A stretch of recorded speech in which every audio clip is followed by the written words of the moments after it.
Hi everyone. Here's the video that I promised to talk about the two final assignments. I'm using this format to augment the information on eClass and the syllabus because there's quite a bit to cover and this might be more helpful than an email, but I'll try to keep it as short as possible.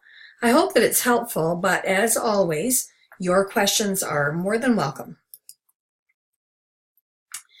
The first of the final two assignments, other than the forum in Module 5, is the annotated bibliography with the synthesis. As you know, the main components of this assignment are the annotations for 7 articles, following the same format you used in part 1 of this assignment, and this time you'll synthesize across all 7 articles. The synthesis is very much like doing a literature review, and so I think this assignment will be very helpful in preparing you for that important part of doing a research project. I've added a resource on eClass to help you with that portion of the assignment, and I'd like to look at that now. Okay, when you click on that link, you're going to come to a fairly short paper. I think it's about 3 pages or so that talks about what are the actual steps of putting together a synthesis or a literature review in which you synthesize multiple sources just like you're going to be doing in this assignment. So the steps that they propose, first of all, are to show how you plan a synthesis paper. So they talk about very specific steps that you can take that will help you in doing that whole process. So there's, and they talk about the 4 steps that are key to coming up with something really great. Pre-writing, your writing, recognizing, and revising for synthesis. I think one of the most helpful pieces that I found in this paper, and one that I wish I'd had many, many years ago, is just a way of kind of charting all of the information. Because it can be a little overwhelming. Here you're dealing with 7 papers, but if you're writing a much larger research project, you may have as many as 30, 50, 70, in a doctoral thesis up to 100, 150 or more. And so how do you keep track of all of that information when you're trying to pull all of this information together? Well, they propose that you set up a chart similar to this. So I'm not going to talk about it in detail except to suggest that you have a really good look at it and see how they've organized it. Now, of course, they're talking about something completely different, but the themes that they've come up with, they write across the top. You'll have very different themes. And then they put the names of the authors across here. And then they just talk about, they just have spaces for you to write in point form what each of the authors says about those different themes. And those themes are going to come to you as you're doing your reading of the articles. And so that will come out of your note-taking that you do in preparation for pulling all of this information together. And then they have some steps for writing the actual synthesis paper, which I think are extremely helpful. And so I'm not going to, again, I'm not going to go through it. I'll leave that to you.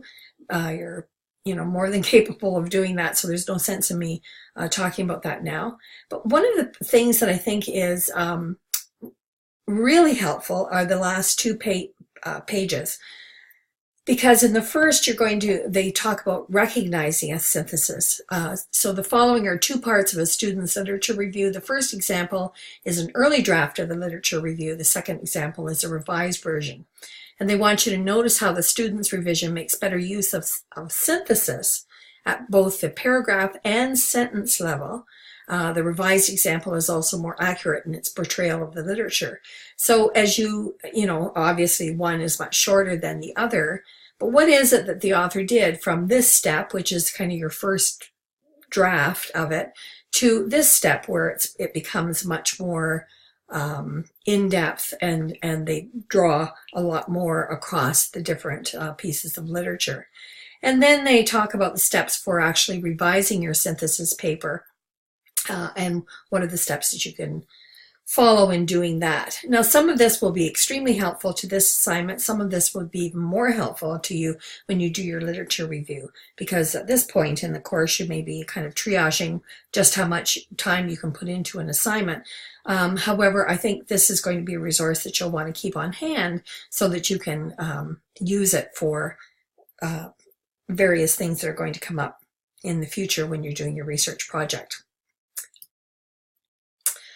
Okay, so having followed all of those steps, what are the steps that you can follow for making a really great synthesis of the various kinds of information that you've pulled together? And these are kind of in the final revision stage, perhaps, but it's something to be thinking about as you're working your way through the whole process. I'm going to be looking for whether you've identified and built thoughtfully on the key ideas across the readings. So here you're going to consider carefully, or at least I'm going to be looking for how you've considered carefully similarities and differences across the readings in terms of the major themes. I'm going to be looking for things like, are you using quotes in a way that isn't just kind of cherry picking, and by that I mean just kind of pulling a quote, ooh, that sounds good, and not thinking about the kind of context in which you found that quote and how it really offers something very rich to the paper. If you're just kind of filling up space with quotes, that's not a very good way to write a paper. It's not a good way to kind of pull ideas together, but rather if you've identified those key ideas and then you find quotes that are going to support your consideration of those key ideas, then that's going to be a really good way to use quotes and so on. I'm not telling you probably anything new, but these are just some of the kind of special things or the important things that I look for. I look for whether you've organized your information using paragraph constructions to lead me, the reader, or to other possible readers through the ideas that you're exploring. Or have you just kind of thrown a whole bunch of ideas into a paragraph and hope that some of them stick? That's not going to help me to gain access to what it is that you really want to say in this paper.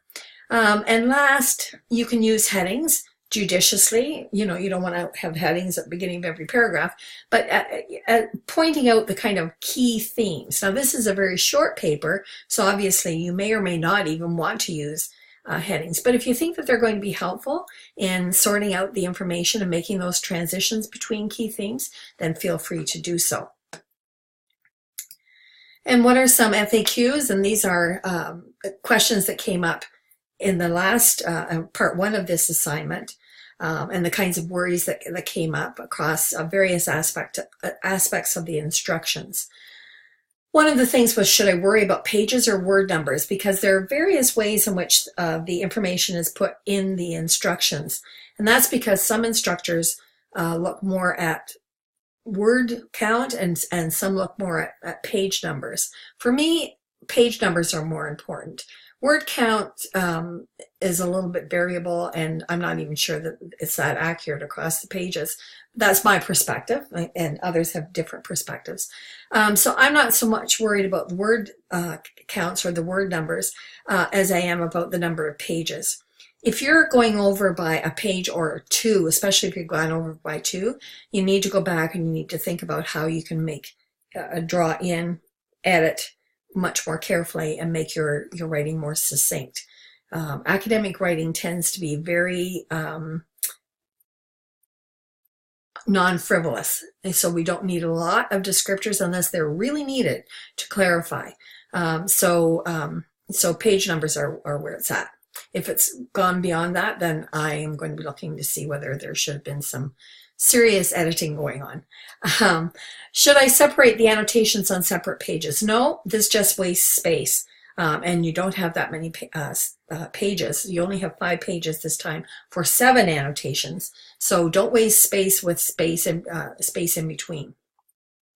And use the words and the pages that you've got to do some really crisp, clear, succinct, tight writing.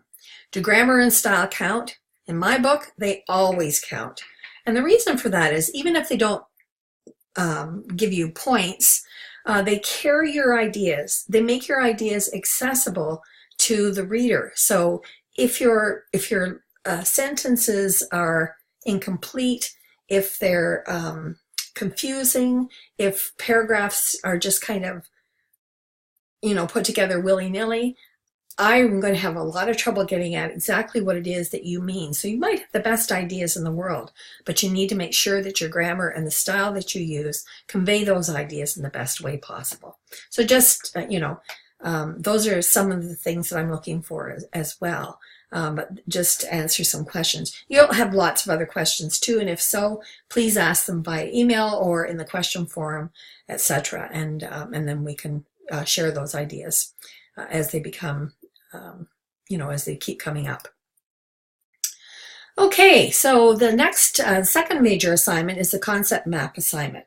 You're going to notice that my rubric is set up slightly differently on eClass, and that's and it's not in the, it doesn't have kind of like a little book thing, but it has a PDF format. And that's because each instructor sets up this assignment in their own way to best meet the needs of their students and their particular circumstances. So in my case, I'm not in Edmonton, so I can't have a face-to-face meeting, for example, where you can do your presentations. And although I could use a digital format for the presentations, I found that means that everyone has to be available at the same time for a pretty substantial period of time for everyone to be able to do their assignment or do their presentations. And the problem is at the end of it all, the materials are not reviewable. That is, you can't go back through the PowerPoint or whatever the person has used to kind of, say, what did they say about such and such? And even with written materials to go with the presentation, sometimes you just want to hear that person's voice talking about it and adding a little bit extra to it.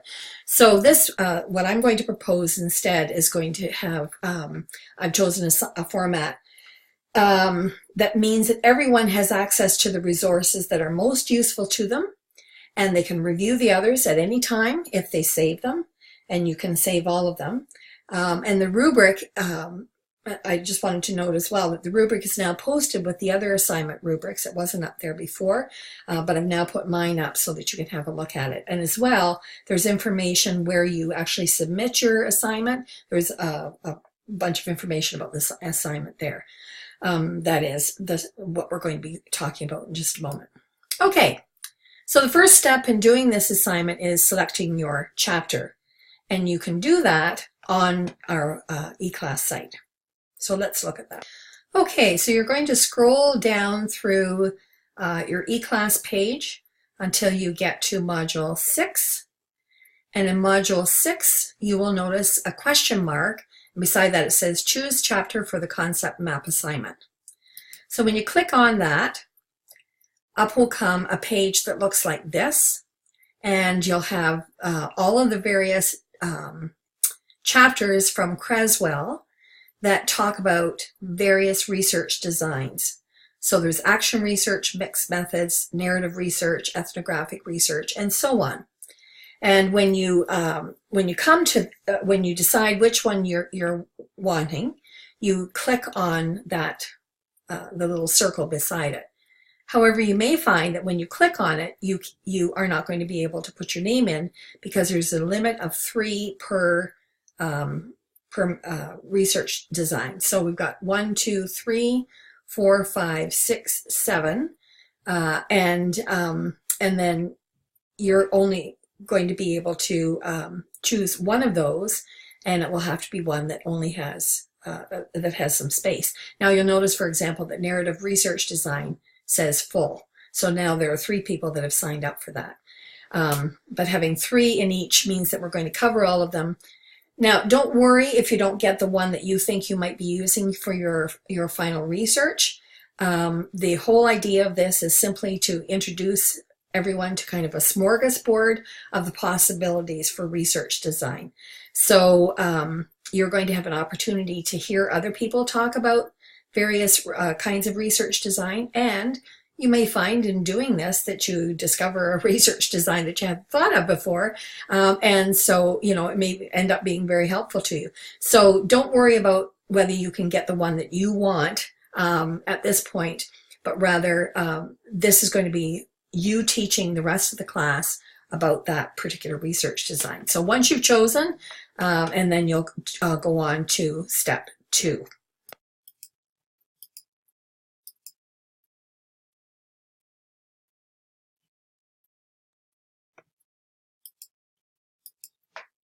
Okay, so after you've selected your chapter, sorry about that delay, I couldn't get it to come up for some reason.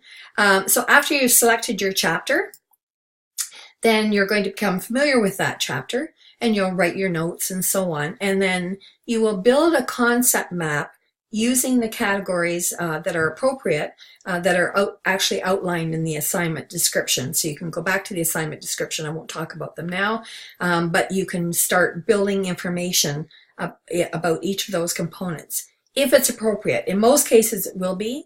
In some it will be a little less so, or it won't be appropriate at all. That is the various categories in the assignment description, but you can start building that using some kind of conceptual map. And the description of the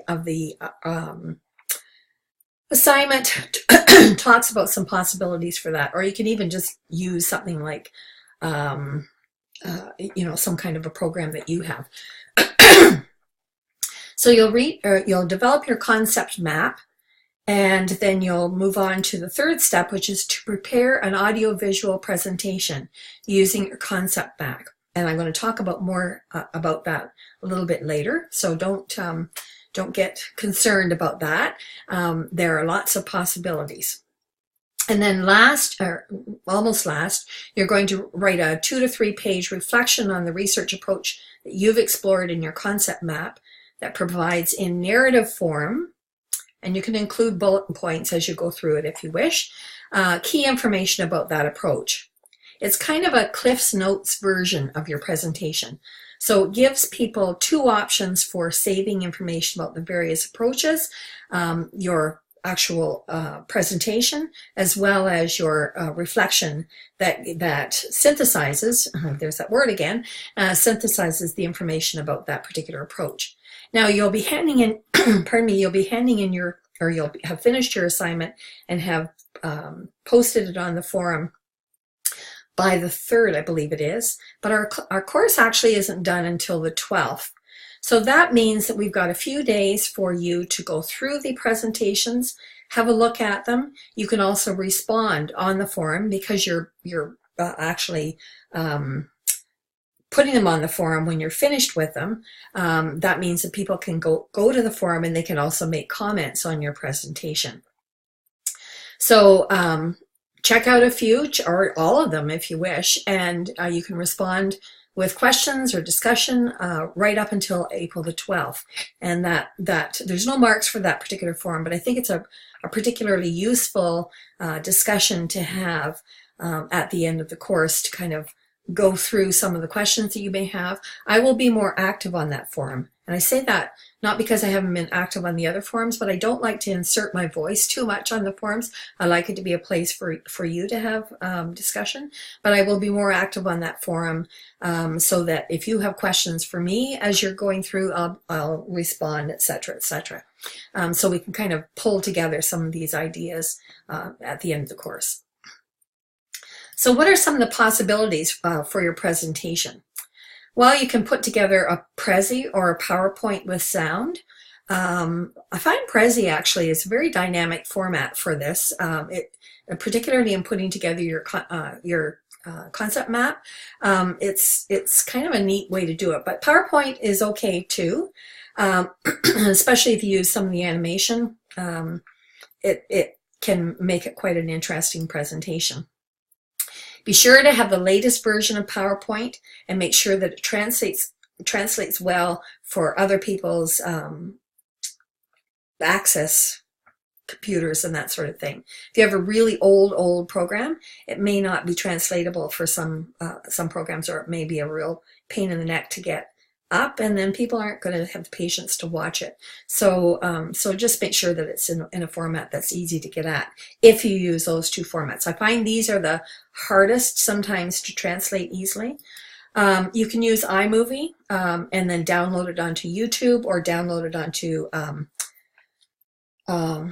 what's it called, QuickTime, or any of those sorts of MP4s, etc. Because you can provide an URL and people can open it up quite quickly.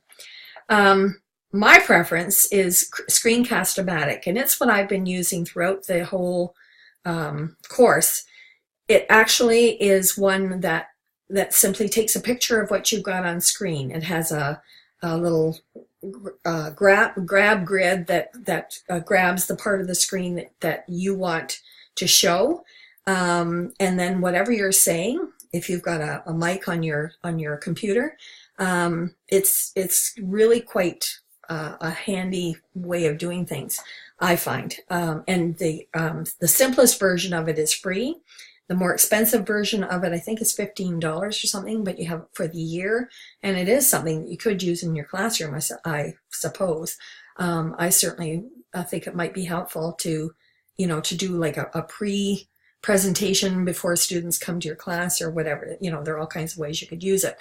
It takes a little while to get used to, so, you'd probably have to spend a day kind of going through it. But I mean, I am not a techie by any stretch of the imagination, and I found it pretty easy to find my way around after, some frustration in the beginning.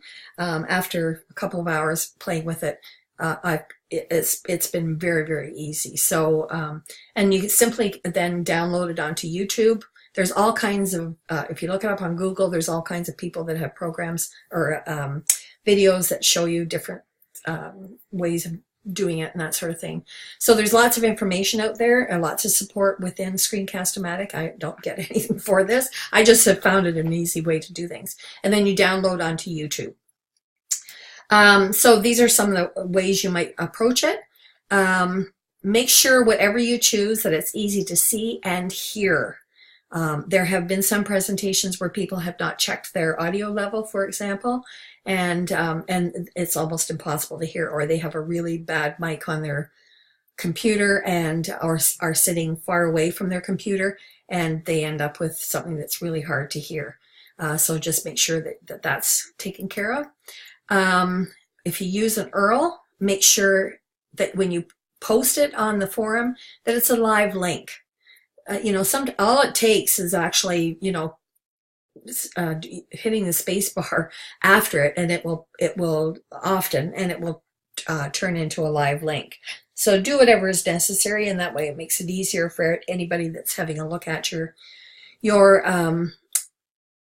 presentation to get to it really quickly. As I said, make sure you have a good mic and that your sound is set properly when you're recording. So just some possibilities and also some things to think about when you're putting this all together. Okay, so feelings about this assignment? Well, some people love it and some people hate it because it's a little different. It's not a paper that you write on your computer and hand in. This is something that is live and that people will hear your voice. And if you choose to have yourself on camera, they might actually see you. So for some people, that's kind of a scary thought, or just the technology of it sounds a little bit overwhelming, but you've got a fair amount of time to put it together. So, so if you organize yourself, you shouldn't have too much trouble. And if you are really unsure about it, then do something that's easier, like Prezi or PowerPoint with sound. Use the sound function of either so that you can post it with sound. And have the sound embedded, please. Okay, or you might be really excited about this because this is something that, is kind of fun for you to do. And some of you are thinking, well, for those of you who are technologically proficient, you have an advantage. And I suppose to some small degree, that's the case. However, there are no marks for technical skills. So, I'm not going to be taking marks off because you're not, the greatest producer and director of movie making that ever existed, or even semi-proficient at it. But try it. Just, if you've never done anything like this before, go for it and see what happens. It can actually be quite a bit of fun. Once you get past the nervousness about it, if you have any nervousness about it. And if you do have a lot of proficiency, you're not going to be at an unfair advantage if you're worried about that or if others are worried about that. But do use those skills because, you're a teacher, you're presenting something to your colleagues. So use those skills and make it as interesting and as exciting as you want to make it. So while there aren't marks for technical skills, um, just have fun with it and enjoy it and, have a good time doing this assignment. So I hope that's answered a lot of your questions. As you said, I'm sure there will be lots more, particularly perhaps about the technology. I know sometimes people have a worry about putting things on YouTube and having it as a public setting. You will need to make it you will need to make it a public setting so that people can get to it easily, or there's, all kinds of hassly things that you have to do to, if you put it on a private setting. Now, if you want to, after April the 12th, you can put it on a private setting and nobody will ever know that it's ever been on YouTube if you wish. But up until that time, I would ask that you put it on a public setting if you use YouTube so that so that your classmates have an opportunity to have a look at it. And I can assure you that, most of the topics are not something that's going to suddenly become viral on YouTube. So I'm guessing that it will be only your colleagues and perhaps maybe some family members or some good friends that you have told about this assignment who might have a look. So I wouldn't worry too much about that. And we're not talking about anything that's private in any way, so don't worry about it. Okay, so I hope that that's answered a lot of your questions. But as you said, if you have any other questions, please feel free to ask them. And I hope that you have a good time with both of these assignments. I'm actually looking forward to both of them. They're really interesting assignments to mark and to be a part of. So have a good time with them.